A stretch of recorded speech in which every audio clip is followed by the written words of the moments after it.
Assalamualaikum warahmatullahi wabarakatuh. Kembali lagi bersama kami di channel Resta Jimmy. Channel kucing kali ini akan bawakan cerita yang berjudul Kesetiaan Kucing. Dan jangan lupa buat teman-teman yang belum subscribe, di subscribe dulu. Jangan lupa like, komennya. Yo, kita langsung saja masuk ke dalam ceritanya.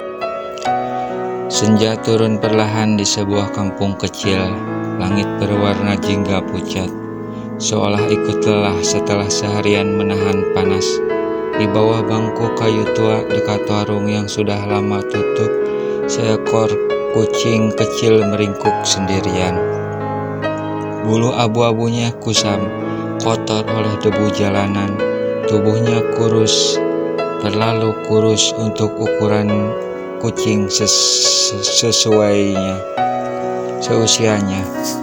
Setiap kali angin sore berhembus, ia menggigil kecil tapi tak bersuara. Ia sudah terbiasa diam. Di jalan suara sering berarti bahaya. Perutnya kosong sejak pagi. Ia sempat mencoba mencari sisa makanan di tong sampah, tapi hanya menemukan bau busuk dan plastik robek. Kakinya lemas, matanya berat, tapi ia tetap terjaga. Ia menunggu bahkan tanpa tahu apa yang ditunggu. Langkah kecil terdengar mendekat. Seekor kucing biasanya lari saat mendengar langkah manusia, tapi kali ini tubuhnya terlalu lemas. Ia hanya menegakkan telinga bersiap jika harus kabur. Seorang anak laki-laki berdiri di depannya. "Kasihan, kamu sendirian." Suara itu lembut, tidak keras, tidak memerintah. Anak itu jongkok perlahan. Di tangannya ada sebungkus nasi dan ikan kecil. Ia meletakkannya di tanah lalu mundur. "Kalau lapar, makan ya. Aku gak marah." Kucing kecil itu ragu, matanya menatap makanan, lalu menatap anak itu. Hidungnya bergerak pelan mencium aroma ikan yang hangat. Rasa lapar akhirnya menang. Ia melangkah mendekat, satu langkah lalu dua, mulai makan dengan lahap, seakan takut makanan itu akan menghilang jika ia berhenti. Anak itu tersenyum tipis. "Mulai sekarang aku panggil kamu Abu." Kucing itu tak mengerti arti nama, tapi untuk pertama kalinya dan hidupnya ia merasa aman. Sejak hari itu Abu menunggu senja.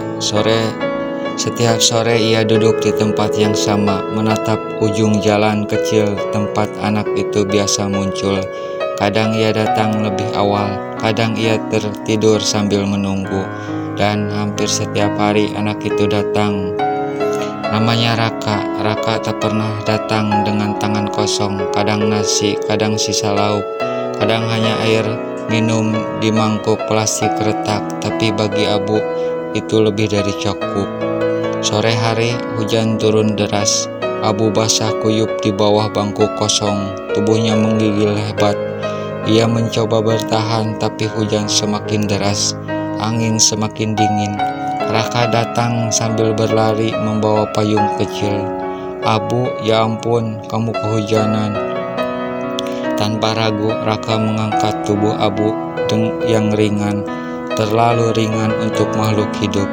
Ia membungkus Abu dengan bajunya sendiri dan berlari pulang. Rumah Raka kecil, dindingnya sederhana tapi hangat. Abu diletakkan di dekat dapur.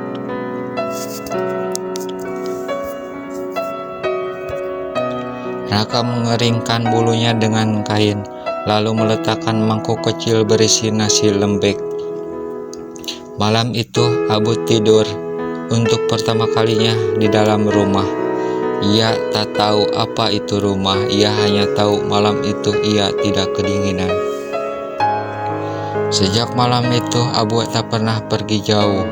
Pagi hari ia duduk di teras, siang hari ia duduk di bawah kursi. Sore hari ia menunggu Raka pulang sekolah. Jika Raka terlambat, Abu gelisah. Jika Raka pulang, Abu mendekat. menggesekkan tubuhnya pelan. Bukan karena makanan, tapi karena rasa yang bau ia kenal percaya. Raka sering bercerita pada Abu tentang sekolah, tentang teman-temannya, tentang ayahnya yang sudah lama pergi. Abu mendengarkan diam dan setia, dan tanpa mereka sadari sebuah ikatan terbentuk, ikatan yang tidak diucapkan tapi terasa kuat. Ikatan antara manusia dan seekor kucing yang pernah sendirian. Waktu berjalan pelan di rumah kecil itu, setiap pagi Abu selalu duduk di depan pintu, bukan karena ia ingin keluar, tapi karena dia senalan ia bisa melihat Raka bersiap berangkat sekolah. Ketika Raka mengenakan seragamnya, Abu memperhatikannya dengan mata setengah terpejam. Saat sepatu dipakai, ekornya bergerak pelan, dan ketika pintu dibuka, Abu ikut berdiri. "Aku pergi dulu ya, Bu." "Abu." Raka selalu menyebut nama Abu seolah Abu benar-benar mengerti, dan Abu selalu menunggu. Begitu pintu tertutup, ia duduk di tempat depannya, tidak bergeser, tidak pergi, seakan pintu itu adalah batas antara dunia aman dan dunia yang tidak ingin ia masuki lagi. Ibu Sri sering memperhatikannya. "Lucu ya, kucing itu setia sekali." Abu tidak tahu arti kata setia, ia hanya tahu pergi terlalu jauh berarti kehilangan. Langit sore itu berbeda, langit mulai gelap, tapi langkah Raka tak kunjung terdengar. Jam dinding berdetak lebih keras dari biasanya. Abu mulai mundar-mandir di depan pintu. Biasanya saat matahari hampir tenggelam, pintu akan terbuka, tapi kali ini senja habis tanpa suara. Abu mengeong pelan sekali, lalu lagi. Ibu Sari terlihat cemas, ia memandang keluar rumah berkali-kali. Biasanya Raka nggak pernah telat. Malam datang. Abu duduk di depan pintu, tak mau makan, matanya menatap jalan gelap di luar. Setiap suara motor membuat telinganya tegak, berharap itu Raka. Tapi malam itu, pintu tak terbuka, dan untuk pertama kalinya sejak Abu mengenal rumah, ia tidur dengan gelisah. Hujan turun sejak subuh. Abu terbangun dan langsung menuju pintu. Hujan membuat jalanan basah, licin, dan dingin. Tapi Abu tak bergeser. Siang hari Raka belum pulang. Ibu Sari mulai menangis pelan. Ia mencoba kabar ke tetangga, ke sekolah, dan ke teman-teman Raka. Ibu tidak ikut. Ia tetap di depan pintu. Saat sore menjelang, Abu mengeong lebih keras dari biasanya. Ia menggaruk pintu kayu itu dengan cakarnya yang kecil, seolah memohon agar pintu dibuka. Akhirnya, Ibu Sari membuka pintu. "Abu, jangan keluar, hujan deras." Tapi Abu berlari. Tubuh kecil itu menembus hujan, air membasahi bulunya. Tapi kakinya terus melangkah. Ia mengikuti nalurinya. Naluri yang hanya ia kenal, satu arah menuju Raka. Malam itu, di bawah lampu jalan yang redup, Abu duduk di pinggir jalan. Hujan menetes dari kumisnya.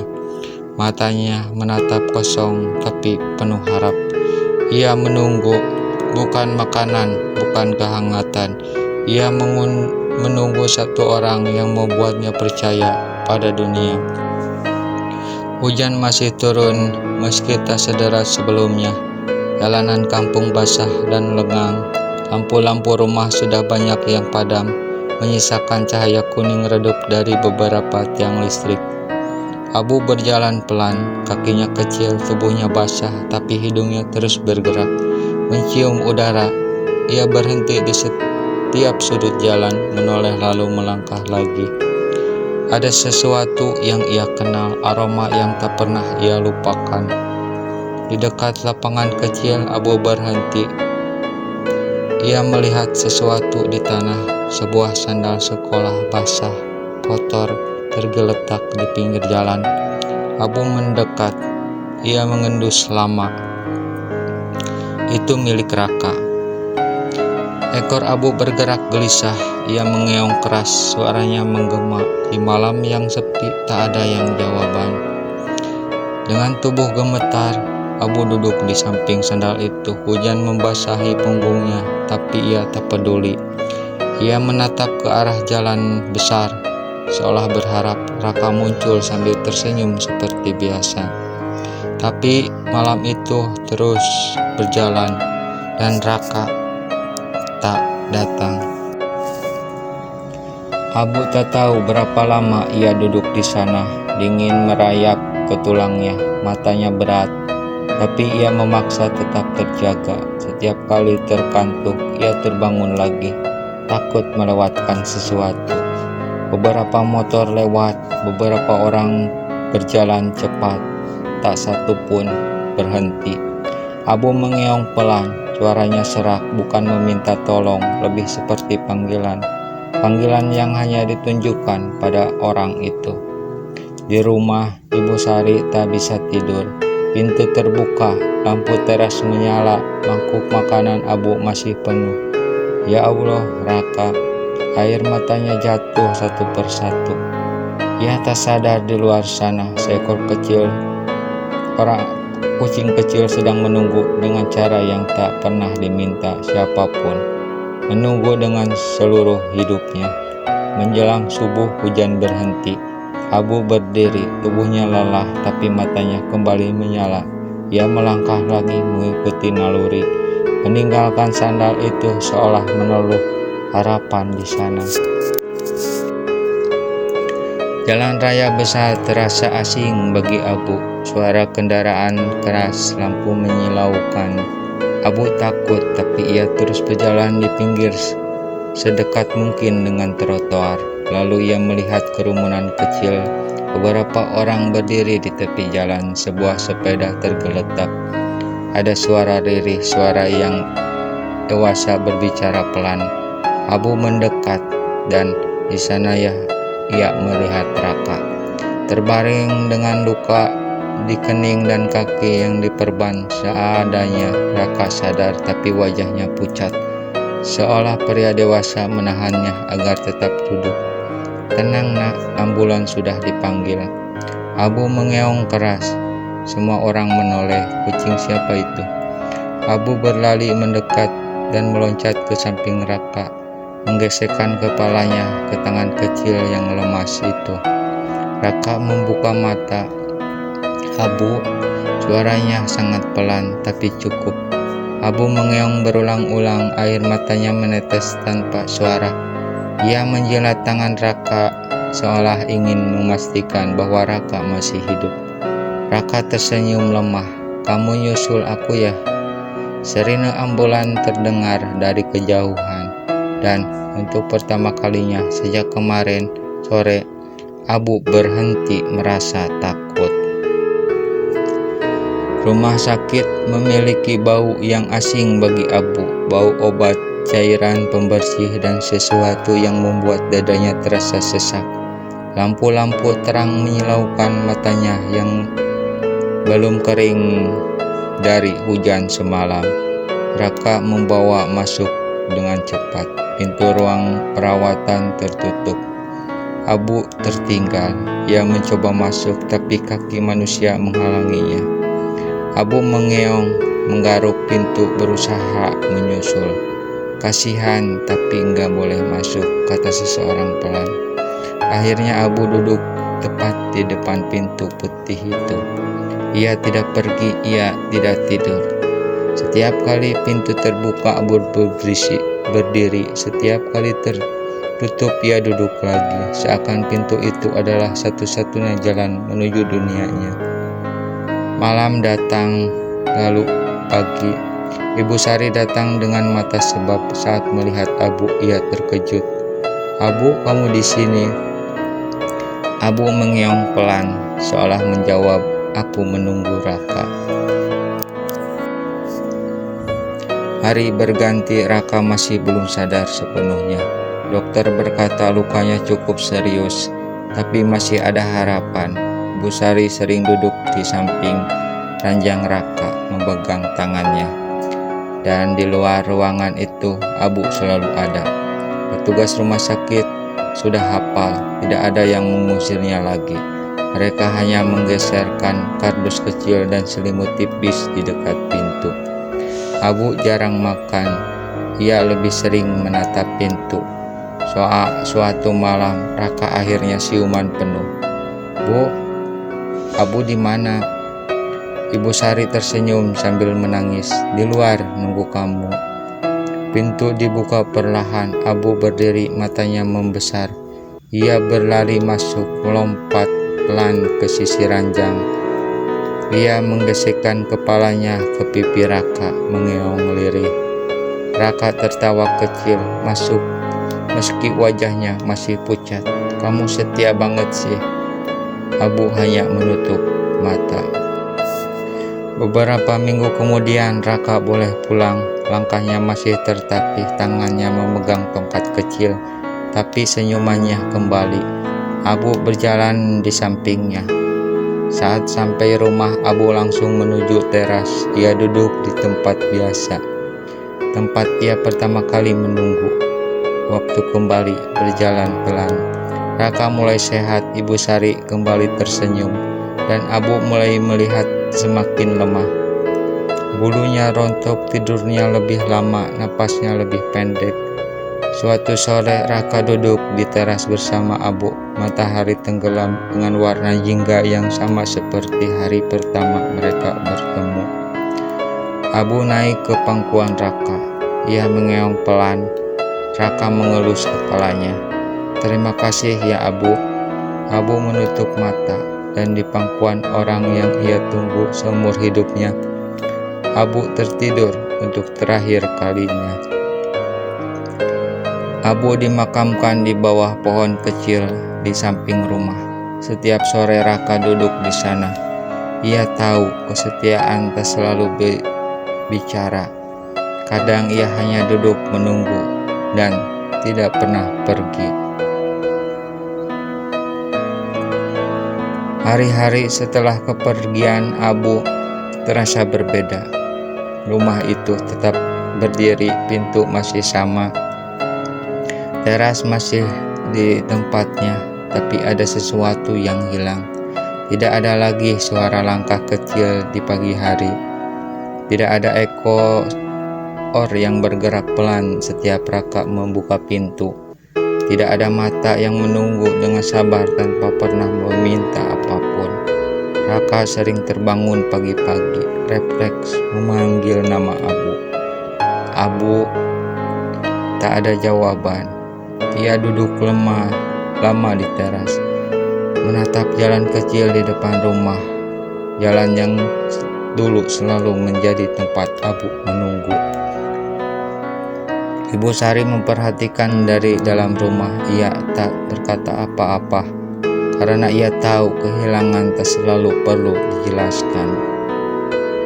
Beberapa bulan berlalu. Suatu sore Raka melihat seekor kucil kecil duduk di ujung gang, kurus basah oleh hujan, matanya besar, penuh waspada.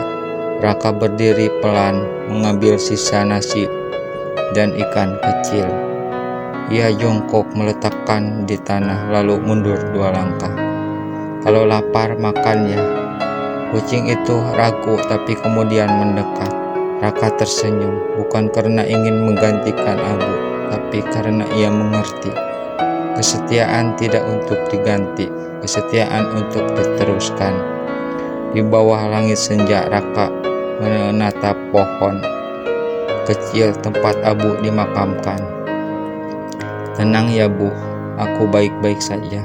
Angin sore berhembus pelan, daun-daun bergoyang, seakan ada sesuatu yang mengangguk dari kejauhan. Kesetiaan tidak selalu bersuara, tidak selalu menuntut balas. Kadang ia hanya duduk di depan pintu menunggu, sambil napas terakhir. Dan seekor kucing mengajarkan kita bahwa cinta sejati tak pernah pergi, bahkan ketika tubuhnya sudah tiada. Terima kasih sudah mendengarkan kisah kesetiaan kucing. Jika cerita ini menyentuh hati kalian, jangan lupa like, komen, dan subscribe. Bagikan agar lebih banyak kisah sederhana yang mengajarkan arti cinta dan kesetiaan bisa terus hidup. Wassalamualaikum warahmatullahi wabarakatuh. Sampai jumpa di cerita selanjutnya. Jangan lupa